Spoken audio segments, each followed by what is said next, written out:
नमस्कार दोस्तों, आज हम जो पढ़ने वाले हैं वो लेसन है the unsinkable ship. First of all welcome to my channel, welcome back to my channel. So let's start. The unsinkable ship, that means वो शिप जो डूब नहीं सकता। On 10th April 1912, the largest luxury ship in the world set sail from Southampton in England to New York.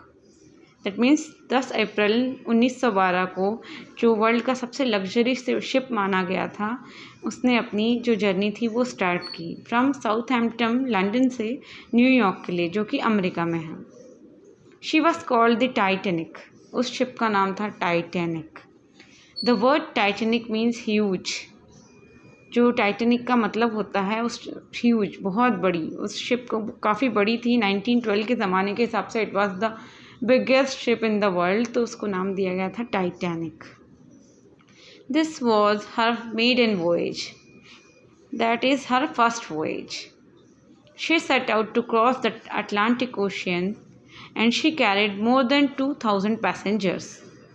ये जो पहली journey थी इस शिप की, और उसमें 2000 से ज़्यादा पैसेंजर बैठे हुए थे, और उसे सेल करके जाना था अटलांटिक ओशियन से। The Titanic was like a floating town. वो इतनी बड़ी शिप थी कि उसके अंदर अपनी ही एक दुनिया थी, इसीलिए उसको कहा जा रहा था floating town. Everyone called the Titanic the finest ship in the world. उस टाइम सबसे ज़्यादा चर्चा में था ये शिप, और उसको finest ship in the world बोला गया था। Everyone was proud of her. She was as tall as building with 15 story. जो उसके मेकर्स थे, जो इंजीनियर्स ने उस पर काम किया था, वो बहुत प्राउड फील कर रहे थे उसको बनाने के लिए, और वो काफ़ी बड़ी थी। मतलब 15 मंजिल की इमारत जितनी उसके अंदर स्पेस था, वो इतनी बड़ी थी। She was like a large hotel with grand staircases, dining rooms, shops and swimming pool. उसके अंदर होटल थे, ग्रैंड स्टेयरकेसेस थे, डाइनिंग रूम्स थे, शॉप्स और स्विमिंग पूल्स। मनोरंजन की सारी सुविधाएं उसके अंदर उपलब्ध थी। Everyone thought that the Titanic would never sink. They called her the unsinkable ship. उस समय के सभी लोगों को ऐसा फील हुआ कि जो टाइटैनिक है वो कभी नहीं डूबेगा, इसीलिए उसे नाम दिया गया था द अनसिंकेबल शिप। उस टाइम लोग उसे इसी नाम से बुला रहे थे, the unsinkable ship. The ship's builder were so sure of this that they put only a few lifeboats on the ship. जो उसके बिल्डर्स थे वो ज़्यादा कॉन्फिडेंट थे, बहुत ही श्योर थे कि ये शिप कभी नहीं डूब सकता, इसीलिए उन्होंने जो लाइफ बोट्स थी वो भी बहुत ही कम यूज़ की थी। Life boat, that means life boats are the boat जो कि हम इमरजेंसी के टाइम यूज़ करते हैं। अगर शिप को कुछ हो गया, किसी भी वजह से शिप डूब रहा है, तो लोगों को, जो पैसेंजर्स को बचाने के लिए यूज़ की जाती है, वो होती है जीवन रक्षा वाली boats. The journey was very comfortable. The passengers were proud because they were traveling in the best ship in the world. They felt safe.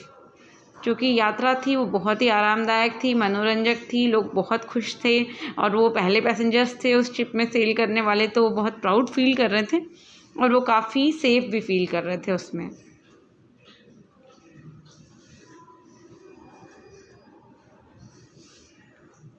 Then came the night of 14th April.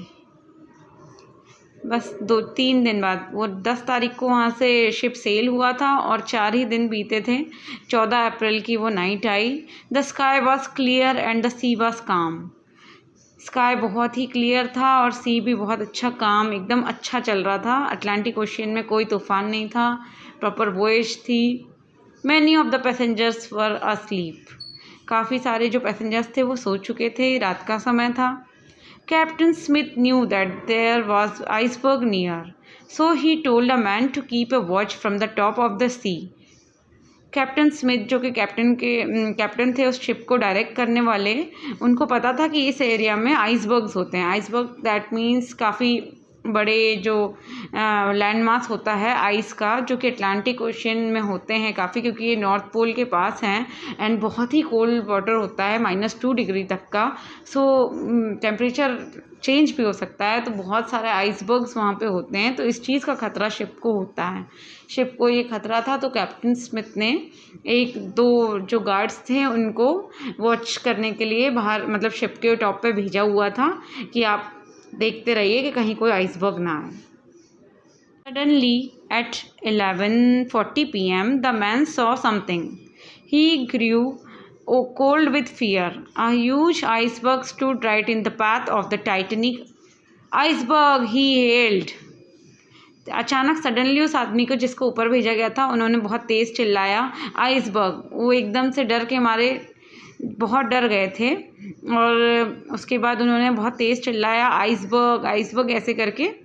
Iceberg just सामने था ship के और उसके रास्ते में ही था।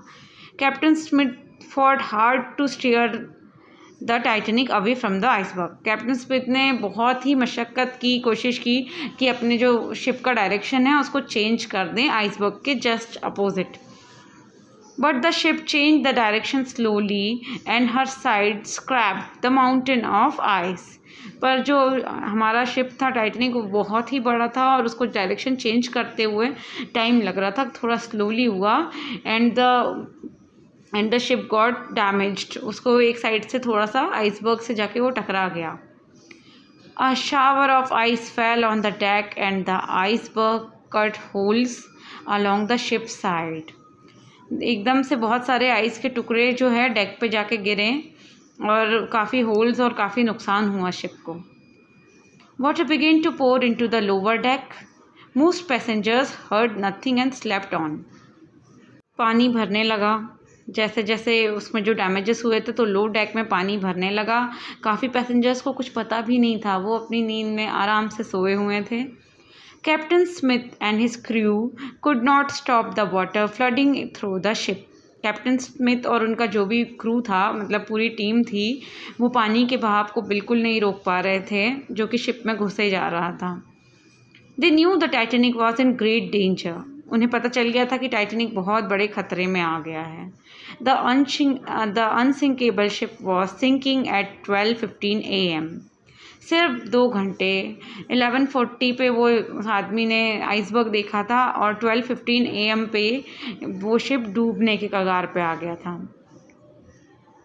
Captain Smith sent urgent message on ship's radio asking for help.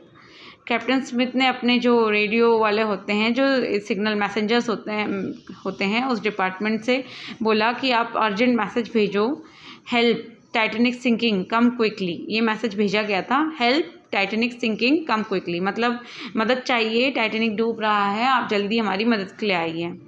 Then he ordered the crew to wake all the passengers up. फिर उन्होंने एक ऑर्डर और दिया कि सारे के सारे पैसेंजर्स जो यात्री है उसमें शिप में उनको जगा दिया जाए। A ship called the California was only 20 miles away. California नाम का जो शिप था वो सिर्फ 20 मील दूर था। बहुत ही दुर्भाग्य की बात है टाइटैनिक के लिए, ये बहुत ही दुर्भाग्यवश बात थी कि उन्होंने अपना रेडियो ऑन नहीं किया हुआ था उस शिप में, और जो रेडियो पर्सन था वहाँ पे ऑपरेटर, वो सो रहा था। Another ship called the Carpathia heard the Titanic's calls and sails at full speed toward her.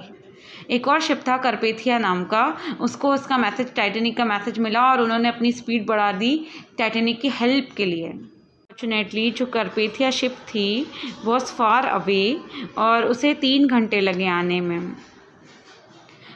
The Carpathia was far away and she took over 3 hours to reach the Titanic. Meanwhile, the Titanic was sinking rapidly. That means ये clear हो गया था कि Titanic बहुत ही जल्दी डूब रहा था क्योंकि उसमें पानी भर रहा था। The crew lowered the lifeboat into the sea. जो क्रू थी वो अपने काम में लगी हुई थी लोगों को बचाने में। उन्होंने अपने जो लाइफ बोट्स थे उसको पानी में उतारा। But there was only enough space in boat for a few people. Few passengers, कुछ 100 पैसेंजर्स के लिए ही शिप में जगह थी। जो जीवन रक्षक वाली शिप्स थी वो बहुत कम मात्रा में रखी गई थी, जब ये सोच के कि ये शिप तो कभी डूब ही नहीं सकता है। The Titanic had more than 2000 passengers on board. उस समय यात्रा के दौरान 2000 से ज़्यादा पैसेंजर्स टाइटैनिक में थे और सिर्फ कुछ लोगों के लिए उनके पास जगह थी। The ship began to tilt into the sea. People began to jump from the deck into the ice cold water.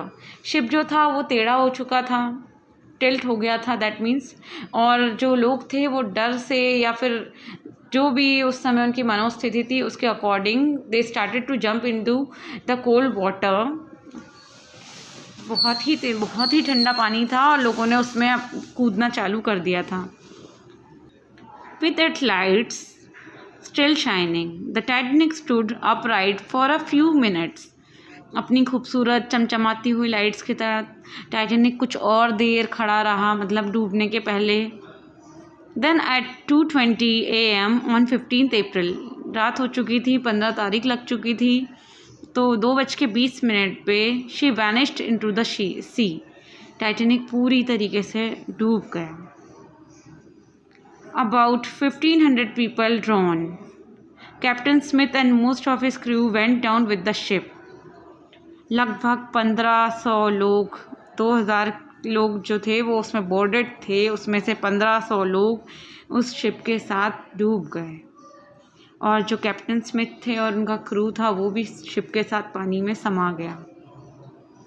The Carpathia arrived at 3:40 AM. जो कारपेथिया शिप थी वो 1 घंटा लेट पहुंची। 3:40 AM. The ship's crew found the lifeboats and saved 700 people in them. जो ship था आया उसने देखा लाइफ बोट, उन्होंने लाइफ बोट में जो लोग ज़िंदा थे उनको रेस्क्यू किया। They also found chair and pieces of wood floating on the water. उन्होंने देखा कि जो बहुत ही खूबसूरत शिप था उसका कुछ फर्नीचर अभी भी उसकी जो लकड़ियाँ थी वो उस समंदर में फ्लोट हो रही थी। But almost all the people in the water had drowned or died of cold. The Carpathia was too late to save them. और जो लोग पानी में खुद से कूद गए थे वो ठंड की वजह से मर चुके थे। The Carpathia was too late to save them. कारपेथिया काफ़ी लेट हो चुकी थी उन लोगों को बचाने के लिए जो पानी में कूदे थे, वो लोग ठंड की वजह से मर चुके थे। The sinking of the Titanic made people think harder about the safety of passengers on ships. जब टाइटैनिक डूब गया तो इसने लोगों को मजबूर कर दिया और सोचने पे मजबूर किया कि हमें अपने पैसेंजर्स के लिए और सेफ्टी की ज़रूरत है। They asked why ship carries such few lifeboats and why they turn off their radios. ये क्वेश्चन भी जनरेट किया गया, काफ़ी पूछा गया कि क्यों जीवन रक्षा वाली जो नावें थी वो कम क्यों थी और जो दूसरी शिप थी जो सिर्फ 20 मील्स आगे थी उसमें रेडियो टर्न ऑफ क्यों किया गया था, लोगों की सेफ्टी को क्यों ध्यान में नहीं रखा गया। In 1913, it was decided that all ships must have enough room in their lifeboats to carry everyone on board. फिर 1913 जो 1913 है उसमें ये डिसीज़न लिया गया गवर्नमेंट के या फिर जिसके भी जो भी अथॉरिटीज़ थी उनके द्वारा कि अब लाइफ बोट्स में इतना स्पेस होना चाहिए कि उनके सारे के सारे पैसेंजर्स आ सकें।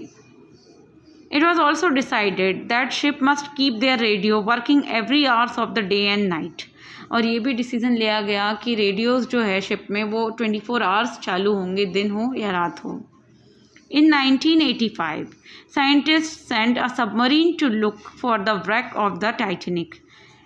In 1985, कुछ साइंटिस्ट का जो टीम था वो उन्होंने सबमरीन भेजा जो टाइटैनिक डूबी थी उसके कुछ टुकड़े या फिर जो अवशेष होते हैं उसको खोज करने के लिए। They found the ship laying in 2 pieces on the ocean floor at the depth of 4,000 meters, 13,000 feet.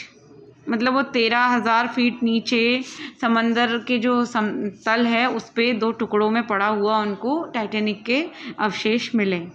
Later, they took photographs of the wreck and brought small part of it to the surface of the water. बाद में उन्होंने वहाँ काफ़ी सारी photographs ली और कुछ जो part था शिप का वो भी वो बाहर लेके आए. There are many stories of bravery on that terrible night in April 1912. काफ़ी बहादुरी के किस्से आपको सुनने मिलेंगे उस बुरी दुर्भाग्यवश रात के जो 1912 अप्रैल की थी. In 1998, the director James Cameron made a famous film of the Titanic maiden voyage. 1998 में किसी एक फिल्म डायरेक्टर ने, जेम्स कैमरॉन नाम था उनको, उन्होंने एक फ़िल्म बनाई जिसका नाम था टाइटैनिक और उसकी पहली यात्रा पे बनाई थी. It is a very sad film. ये काफ़ी दुखद फिल्म है. Almost everyone who seize the film leaves the cinema in tears. Almost जितने भी लोगों ने ये फ़िल्म देखी है उनके आंखों में आंसू थे जब वो थिएटर छोड़ रहे थे.